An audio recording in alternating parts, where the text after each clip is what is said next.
আসসালামু আলাইকুম।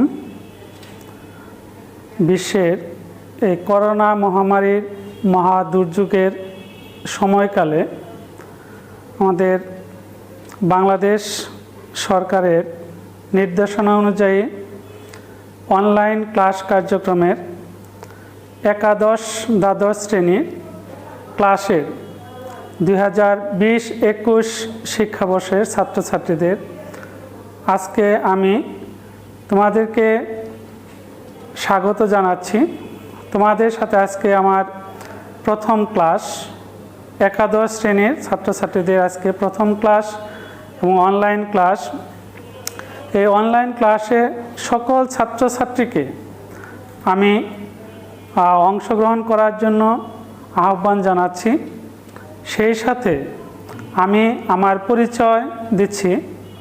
আমি মোহাম্মদ রফিকুল ইসলাম, প্রভাষক, পদার্থবিজ্ঞান বিভাগ, ইব্রাহিম খাঁ সরকারি কলেজ।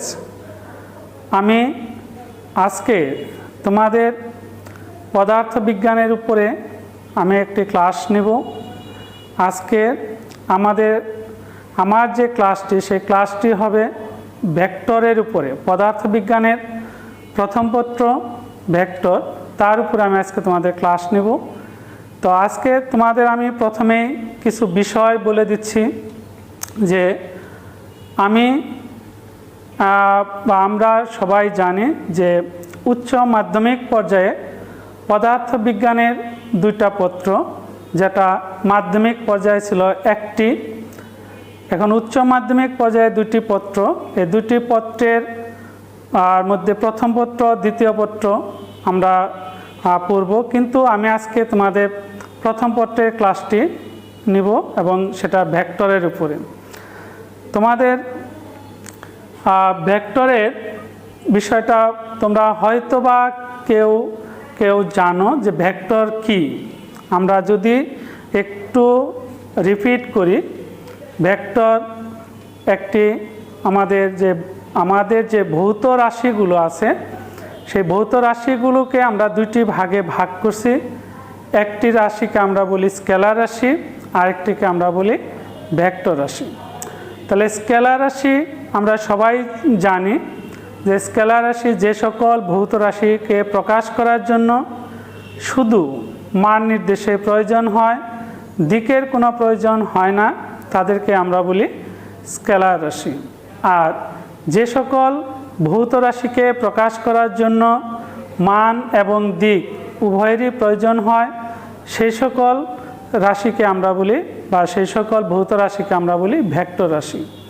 তো আমরা যদি উদাহরণ হিসাবে ভেক্টর রাশির ক্ষেত্রে দেখি, সেখানে আমরা জানি বল, আমাদের সরণ, প্রাবল্য, তড়িৎ তীব্রতা, এগুলো সবই কিন্তু আমাদের ভেক্টর রাশি।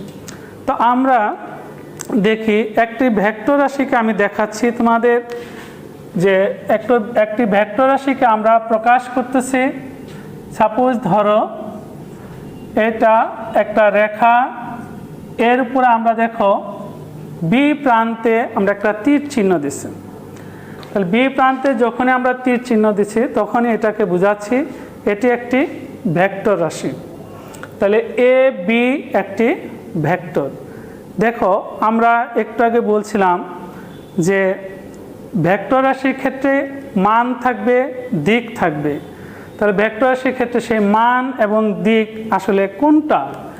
দেখো আমরা যদি বলি আমাদের এই যে এ থেকে বি প্রান্ত, এর মধ্যবর্তী যে দৈর্ঘ্যটা আছে, এই দৈর্ঘ্যটাই কিন্তু এখানে মান, এ বি এর মান। আর দিক কোনটা হবে? দিক হবে এ থেকে বির দিকে। তাহলে আমরা দেখতেছি যে এই ভেক্টরের মধ্যে আমাদের, এই রাশির মধ্যে আমাদের কি আছে? মানও আছে, দিকও আছে। সুতরাং এটি একটি ভেক্টর রাশি। তাহলে এই ভেক্টর রাশির আমাদের এই এ বিন্দুটার নাম কি? এ বিন্দুটাকে আমরা বলি পাদবিন্দু। এই এ বিন্দুটাকে বলি পাদবিন্দু বা প্রারম্ভিক বিন্দু, পাদবিন্দু বা প্রারম্ভিক বিন্দু। আর বি বিন্দুটাকে আমরা বলে থাকি তোমার শীর্ষ বিন্দু। তাহলে পাদবিন্দু থেকে শীর্ষবিন্দুর দিকটাকে আমরা এখানে বোঝাচ্ছি। তাহলে এই ভেক্টর রাশিকে প্রকাশ করার জন্য আমাদের কিছু চিহ্ন ব্যবহার করা হয়। সেই চিহ্নের মধ্যে আমরা আমাদের বাংলাদেশে আমরা সাধারণত ব্যবহার করি, সাপোজ ধরো পি ভেক্টরে আমরা এখানে একটা ছোট্ট সরল রেখা দ্বারা তীর চিহ্নিত ছোট্ট সরল রেখা দ্বারা বোঝাই এটি একটি ভেক্টর। তো ঠিক আছে, আমরা ভেক্টরের চিহ্নটাও আমরা দেখলাম। এখন আমরা এই ভেক্টর সংক্রান্ত কিছু রাশি দেখব। যেমন তাহলে আমরা যে ভেক্টরের কথা বলছিলাম সমান ভেক্টর, তাহলে সমান ভেক্টর কাকে বলে? দেখো আমরা বলছি সমান ভেক্টর, তাহলে আমরা যদি দেখি যে দুটি ভেক্টর আছে, এই দুটি ভেক্টরের যদি মান এবং দিক উভয়ই যদি একই হয়, খেয়াল করো দুটি ভেক্টর আমরা দেখাচ্ছি এখানে, এ একটা ভেক্টর, বি আরেকটি ভেক্টর, কিন্তু এই দুটি ভেক্টরের মান এবং দিক উভয়ই একই এবং এরা কিন্তু একই জাতীয় দুটি ভেক্টর, তাদের মানও এক দিকও এক। এই ধরনের ভেক্টরকে আমরা বলবো সমান ভেক্টর। যেমন এ ভেক্টর সমান বি ভেক্টর। তাহলে আমাদের সমান ভেক্টর কাকে বলে? আমরা বলছি যে দুটি ভেক্টরের যদি মান এবং দিক একই থাকে তাহলে সেই ভেক্টরগুলোকে আমরা বলবো সমান ভেক্টর। দেখো এখানে আমরা যদি দেখাই যে বিপরীত ভেক্টর,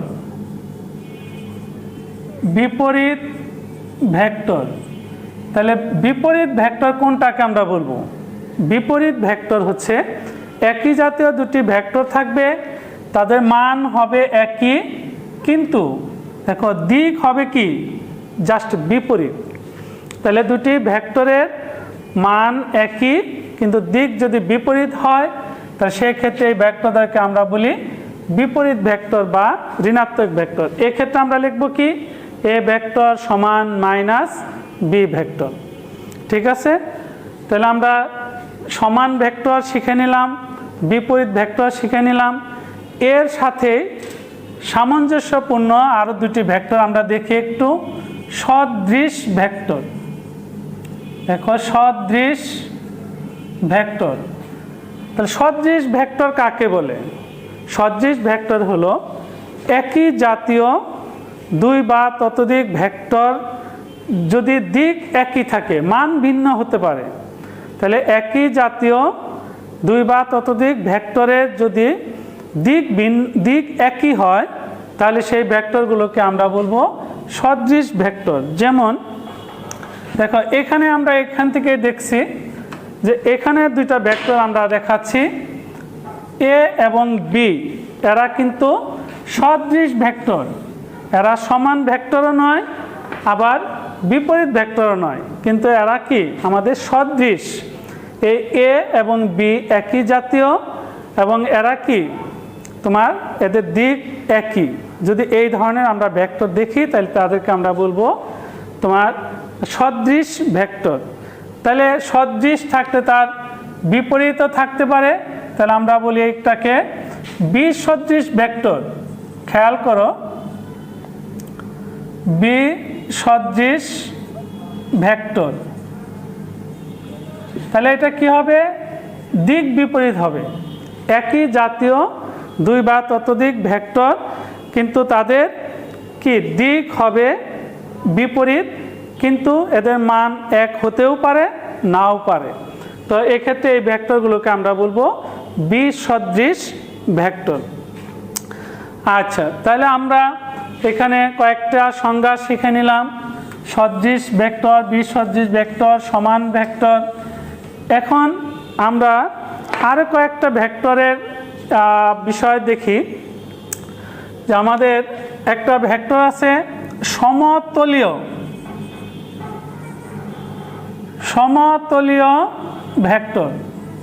তাহলে খেয়াল করো সমতলীয়, তাহলে সমতলীয় ভেক্টর কাকে বলে? সমতলীয় ভেক্টর এক্সাম্পল স্বরূপ ধরো আমার এই বোর্ডটাই একটা তল, ঠিক আছে, এই বোর্ডটা একটা তল, এখানে আমরা কিছু ভেক্টর দেখাচ্ছি, ধরো এটা এদিকে আছে, এটা এদিকে আছে, এটা এদিকে আছে বা এদিকে আছে।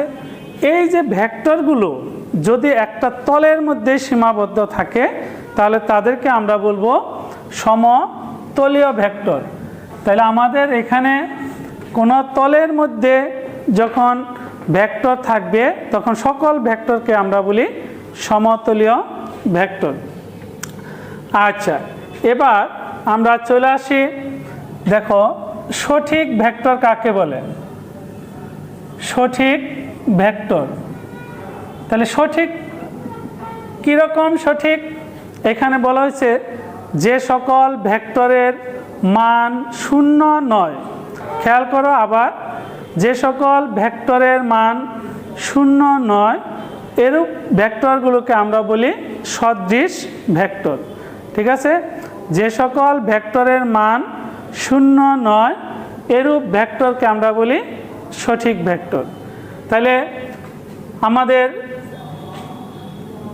শূন্য ভেক্টর তাহলে কাকে বলে?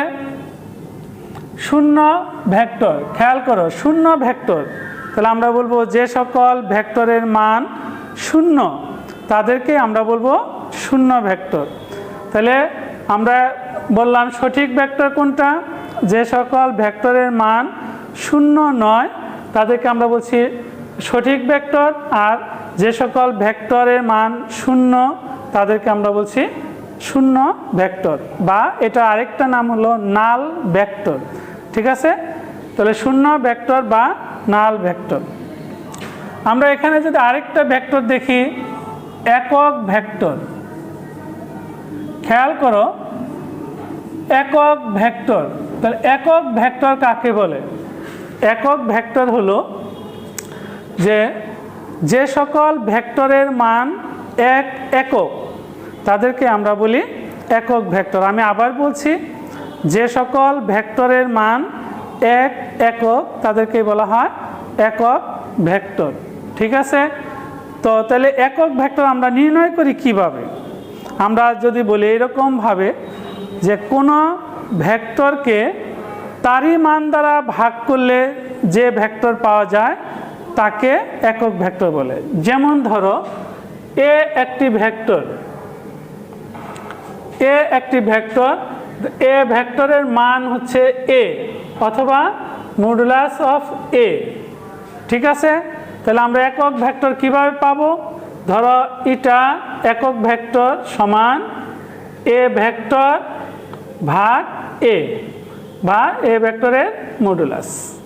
এখন খেয়াল করো যে এ ভেক্টর তারই মান হলো এ, এ ভেক্টরের মানকে আমরা এ ভেক্টরকে এর মান দ্বারা ভাগ করে আমরা পাচ্ছি কি একটি একক ভেক্টর।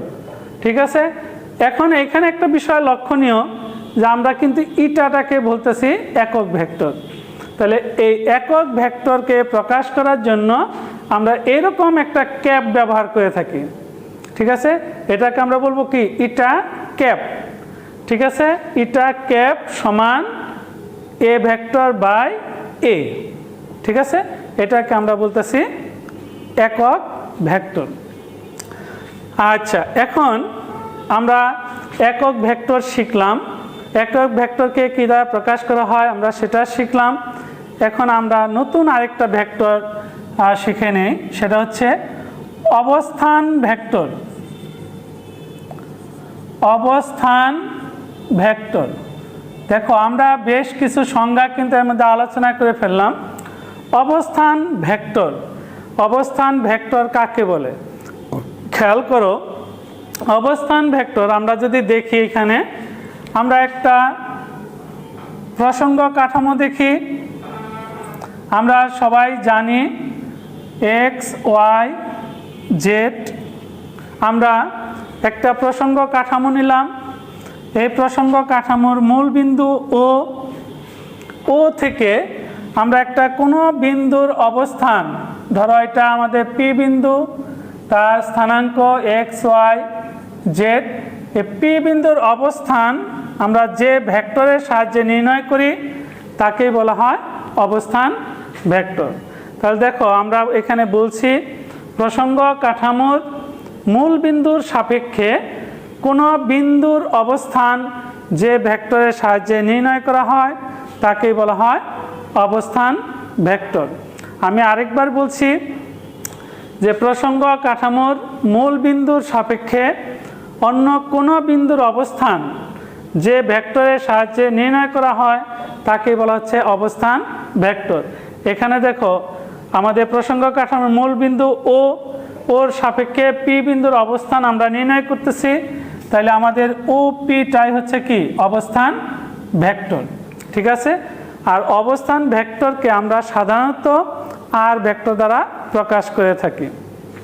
আচ্ছা, এরপর দেখো আমরা আরেকটা ছোট্ট একটা সংজ্ঞা শিখে নেই, আয়ত একক ভেক্টর। খেয়াল করো, আয়ত একক ভেক্টর। আয়ত একক ভেক্টরটা কি? দেখো আমরা এখানে যে প্রসঙ্গ কাঠামো দেখাচ্ছি, এক্স অক্ষ বরাবর একক ভেক্টরকে প্রকাশ করা হয় আই দিয়ে, ওয়াই অক্ষ বরাবর একক ভেক্টরকে প্রকাশ করা হয় জে দিয়ে, জেড অক্ষ বরাবর একক ভেক্টরকে প্রকাশ করা হয় কে দিয়ে। এই তিনটা কিন্তু সুনির্দিষ্ট, এক্স অক্ষ বরাবর আই, ওয়াই অক্ষ বরাবর জে, জেড অক্ষ বরাবর কে। এই যে আই জে কে, এই তিনটাকে আমরা একত্রে বলে থাকি আয়ত একক ভেক্টর।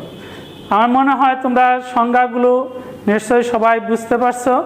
আমরা এখন অন্য একটা প্রশ্নে চলে যাব, সেটা হচ্ছে যে এই যে ভেক্টরের ক্ষেত্রে আমাদের যোগের কিছু ফাংশন আছে, ভেক্টরের যোগ। আমরা ভেক্টরকে বিভিন্ন উপায়ে আমরা যোগ করতে পারি। তো আমরা ভেক্টরের ক্ষেত্রে একটা যোগ এখন শিখব, যোগটাকে আমরা বলি ত্রিভুজ সূত্র। আমাদের কিছু নিয়ম আছে, যেমন ভেক্টরের যোগের সাধারণ নিয়ম আছে, ভেক্টরের যোগের বহুভুজ সূত্র আছে, ভেক্টরের যোগের ত্রিভুজ সূত্র আছে, ভেক্টরের যোগের সামান্তরিক সূত্র আছে। তবে আমি তোমাদেরকে দুইটা এখানে পড়াবো, একটা হচ্ছে ভেক্টরের যোগের ত্রিভুজ সূত্র, আর একটা হলো আমার ভেক্টরের যোগের সামান্তরিক সূত্র।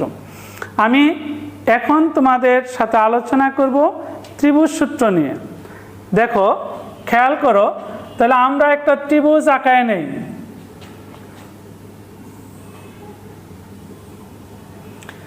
দেখো আমরা এখানে দেখাচ্ছি যে ও এ বি একটা ত্রিভুজ। ঠিক আছে, ও এ বি একটি ত্রিভুজ আমরা নিচ্ছি। এখন ত্রিভুজ সূত্রের মধ্যে কি বলছে খেয়াল করো, ত্রিভুজ সূত্রের মধ্যে বলছে যে ত্রিভুজের যে কোনো দুটি সন্নিহিত বাহু, আমরা কিন্তু যে কোনো দুটি সন্নিহিত বাহু নিতে পারি। তো আমি এইখানে দুইটা সন্নিহিত বাহু নিচ্ছি, একটা হলো ও এ আর একটা এ বি। ভালো করে খেয়াল করবা সবাই, যে দেখো আমি ও এ একটা সন্নিহিত বাহু নিচ্ছি আর একটা এ বি, এই দুইটা সন্নিহিত বাহু আমরা নিচ্ছি। তো এই দুইটা সন্নিহিত বাহুর মধ্যে একটা বিশেষত্ব হলো একই জাতীয় দুটি ভেক্টরকে আমরা এখানে প্রকাশ করব। ও এ এবং এ বি এরা হবে একই ক্রমে একই জাতীয়। একই ক্রমে আমরা দেখো এখানে ও এ এর শীর্ষবিন্দুতে এ বি এর পাদবিন্দু আমরা যোগ করছি। তাহলে এরকমভাবে যদি আমরা পর্যায়ক্রমিকভাবে যোগ করে থাকি তাহলে সেটাকে কিন্তু আমরা বলবো একই ক্রম। যেমন ধরো এরকম, এগুলোকে কিন্তু আমরা বলি একই ক্রম। খেয়াল করো, তাহলে পি ভেক্টরের শীর্ষবিন্দু কিউ ভেক্টরের পাদবিন্দু, কিউ ভেক্টরের শীর্ষবিন্দুতে আর ভেক্টরের পাদবিন্দু।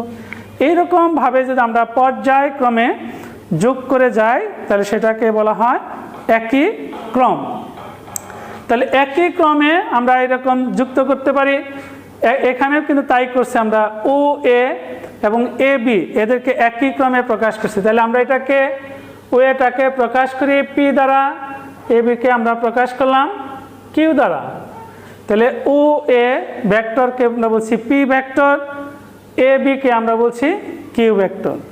বলা হচ্ছে ত্রিভুজের তৃতীয় বাহু, তৃতীয় বাহু কোনটা? ও বি। ও বি একে বলা হচ্ছে বিপরীত ক্রমে, ত্রিভুজ বিপরীত ক্রমে ভেক্টর দ্বয়ের লব্ধির মান ও দিক প্রকাশ করে। বিপরীত ক্রমে কোনটা? তাহলে দেখো ও এ বি এর বিপরীত ক্রম হচ্ছে ও বি। ভালো করে খেয়াল করো, তাহলে ও এ বি একই ক্রমে আছে আর ও বিটা আছে আমাদের বিপরীত ক্রমে। তাহলে বিপরীত ক্রমে এই ভেক্টর দ্বয়ের লব্ধি নির্দেশ করছে, সেটা কি? আর ভেক্টর সমান পি প্লাস কিউ ভেক্টর। ঠিক আছে, তাহলে দেখো ত্রিভুজটির তৃতীয় বাহু P vector plus Q vector. আমরা যদি এখানে দেখি তাহলে কি পাবো? ও এ প্লাস এ বি সমান ও বি। ঠিক আছে, তাহলে ও A P vector plus A B Q vector সমান আর ভেক্টর।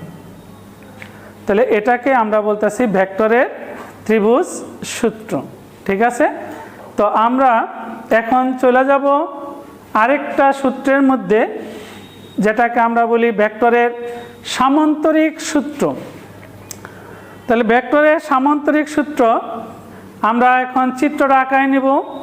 ভেক্টরের সামান্তরিক সূত্রের মধ্যে তাহলে আমাদের সামান্তরিক আঁকাইতে হবে। আমরা সামান্তরিকটা আঁকায় নেই।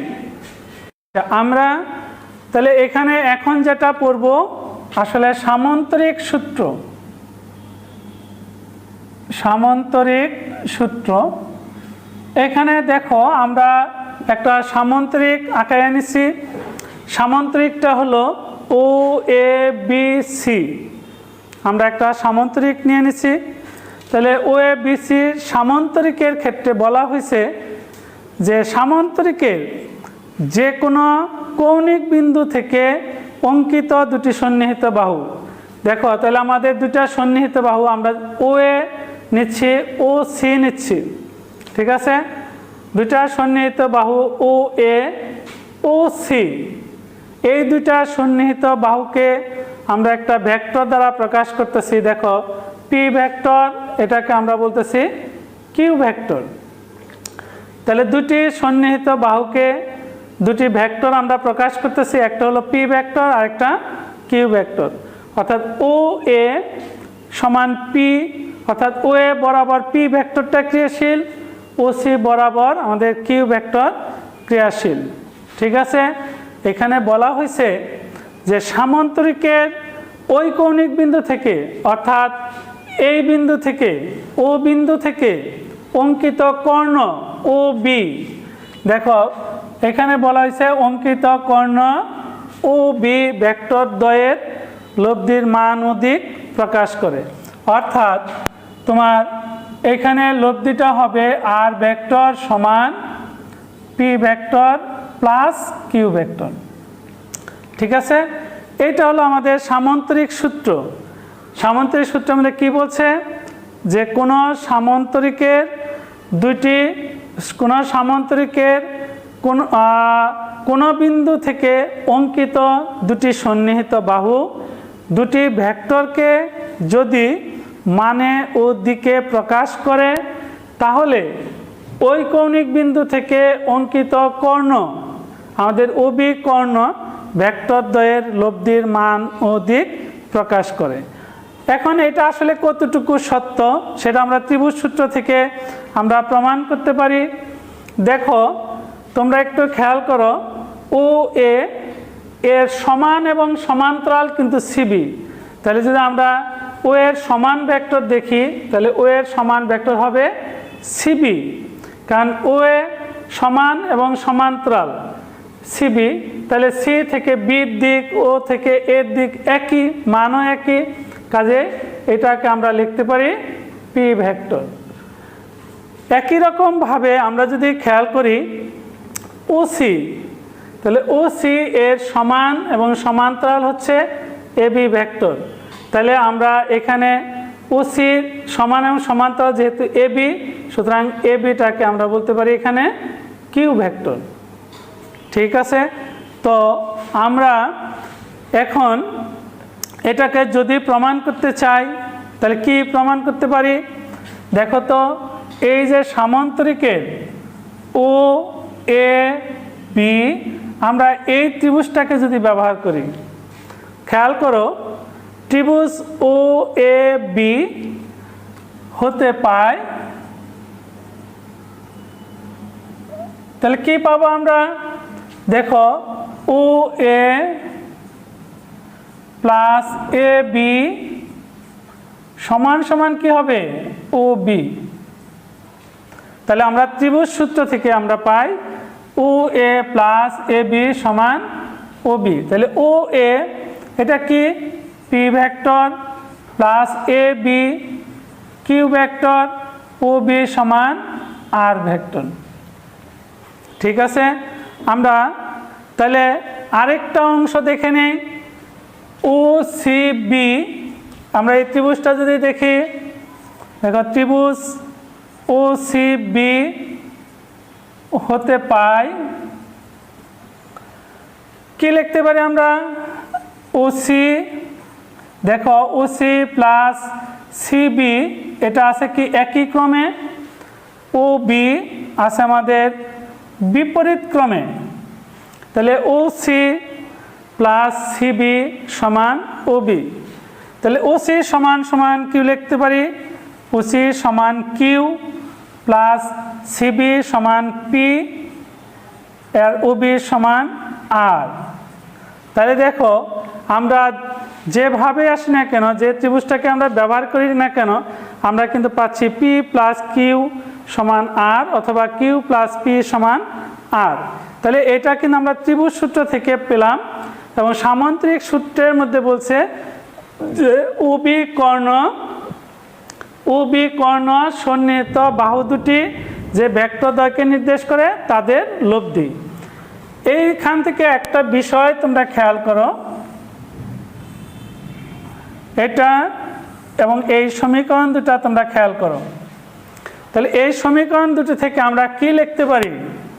P vector plus Q vector সমান Q vector plus P vector.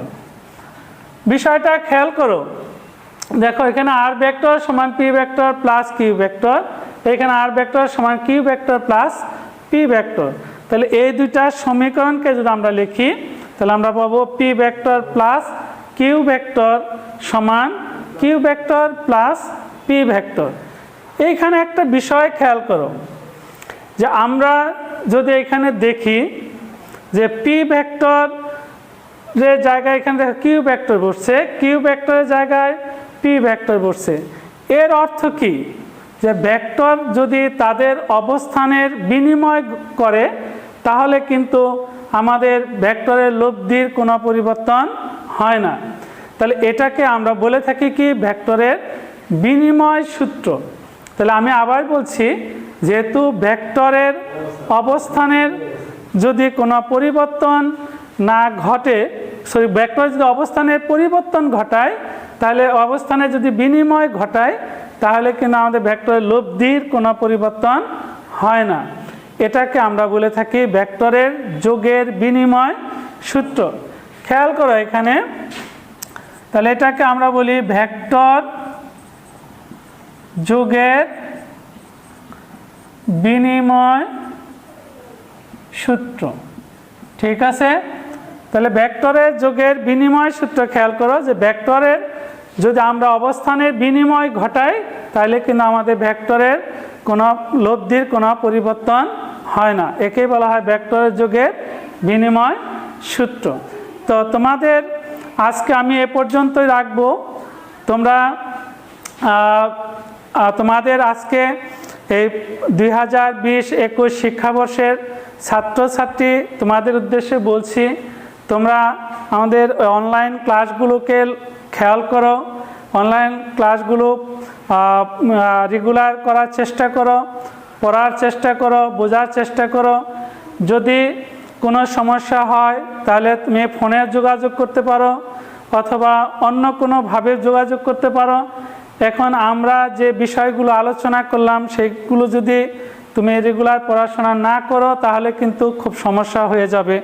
আমাদের অনলাইন ক্লাস কতদিন চলবে সেটা আমরা জানি না, কারণ আমাদের মাননীয় শিক্ষামন্ত্রী ঘোষণা দিয়েছে ক্লাস স্বাভাবিক হওয়ার পরেও অনলাইন ক্লাস চলমান থাকবে। সেক্ষেত্রে আমরা এই অনলাইন ক্লাসগুলোকে যথাযথভাবে করার চেষ্টা করব। সবাই ভালো থাকবে এবং এই মহামারী থেকে তোমরা সবাই নিরাপদ থাকবে, সবাই সুস্থ থাকবে এবং আমার সবার প্রতি উদাত্ত আহ্বান থাকবে যেন আমরা সবাই সুস্থভাবে আমাদের ক্লাসে ফিরতে পারি। এই আশাবাদ ব্যক্ত করে আমি আমার আজকের অনলাইন ক্লাস এখানে শেষ করছি। আল্লাহ হাফেজ।